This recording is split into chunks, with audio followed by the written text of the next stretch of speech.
Hi, and welcome to this episode of Home Built Workshop. Today, I've got a really simple yet functional build to be used in the house. I've got my surround sound speakers right now currently just mounted on the wall. They just hang there and it works okay, but it doesn't really look all that great. So I'm going to build some speaker stands that these can sit on. I'll start by taking some measurements of the speakers at its widest part. And then I'll add about 1/8 of an inch per side to make sure the shelf is wide enough and the speaker doesn't fall off. Then I'll transfer that to my boards, cut it on the table saw. Now I've got all my boards cut down to size. These shelves are going to fit together something like this. I need to route a notch in here so that this shelf can sit in there. We'll do that on the router table. I'm going to run it in 2 passes. So I'll run my first pass, and then I'll move my fence back, and I'll run the second pass. Now I'll route a small groove on the back side of this to pass the wires up through. A sanding disc makes a great template so I can round the corners. I'm going to cut these corners off using my scroll saw. You could also use a bandsaw or even a jigsaw, but the jigsaw doesn't offer a whole lot of support because these boards are narrow. Using a Forstner bit, I'm going to drill a hole all the way through the back piece, and this is where the wires will come up through the groove and pass through the board so I can connect them to the speakers. I'm going to drill most of the way through on the back, and as soon as I feel the bit start to cut through, I'm going to flip the piece around.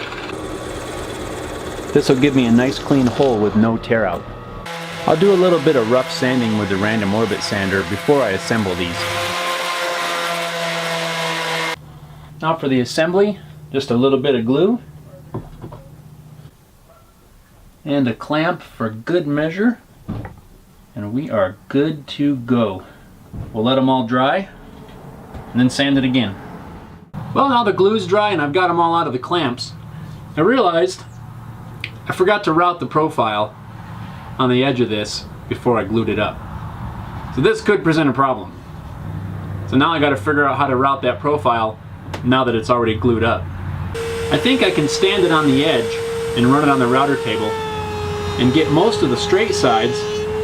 Where I'm going to run into a real problem is around this arc. I got the straight sides rounded over, and I'm just going to sand the rest of them to match.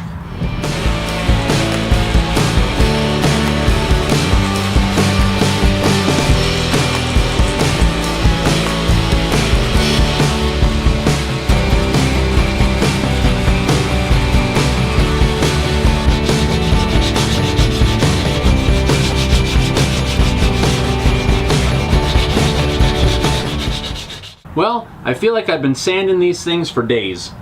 I'm really not happy with the fact that I forgot to route that profile before I glued them up. It really taken on a completely different look than what I was going for. But that's how you get better, right? You make mistakes and carry on. So, now that I've got them all sanded, I've got to drill and countersink some screw holes, and then we'll finish it with some clear. I'm just using a regular drill and countersink bit in my drill press. Now I've got all the screw holes drilled and countersunk, and I've discovered one other small problem. See, I routed the groove in the back to pass the wire up through, but what I did not plan for is my mounting hole running straight through the middle of that groove. Now hopefully I've made the groove wide enough where the speaker wire can still make it up through there and not have the screw be in the way. Worst case, I've got to run this down the router table again and cut the slot a little bit wider. I guess we'll find out. I'll just finish these with a couple of coats of spray-on polyurethane.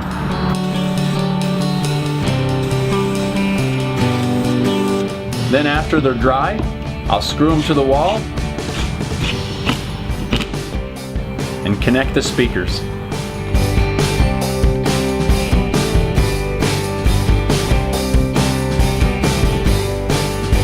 Well, I got all the shelves hung. They worked just fine. They came out looking just a little bit different than I originally planned. And again, that's because I forgot to route that profile on them before I glued everything together. Overall, I think they'll be just fine, completely functional, an easy little project, and I also got a couple of lessons to take away from that. So thanks for watching this video. If you enjoyed it, please give it a thumbs up. And also, I would really appreciate it if you subscribe to my YouTube channel.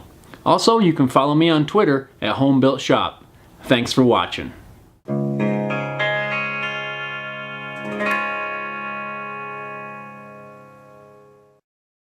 For the smaller pieces, I'll readjust my stop block on the miter gauge and rip those as well.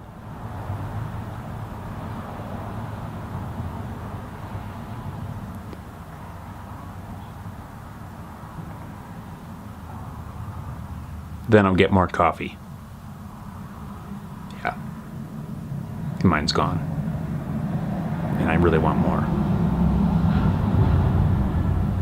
So, we'll pause for station identification. I hope I made the groove wide enough so the wire can still pass. Don't look at the horse. There's a horse out there. I'm looking at him and no, looking at you. And, yeah. All right. Stop, horse. If not, I'm gonna have to run another pass on the router table, and there's a fly on my head. Did you see that? That was ridiculous. Get. I'm trying to work here.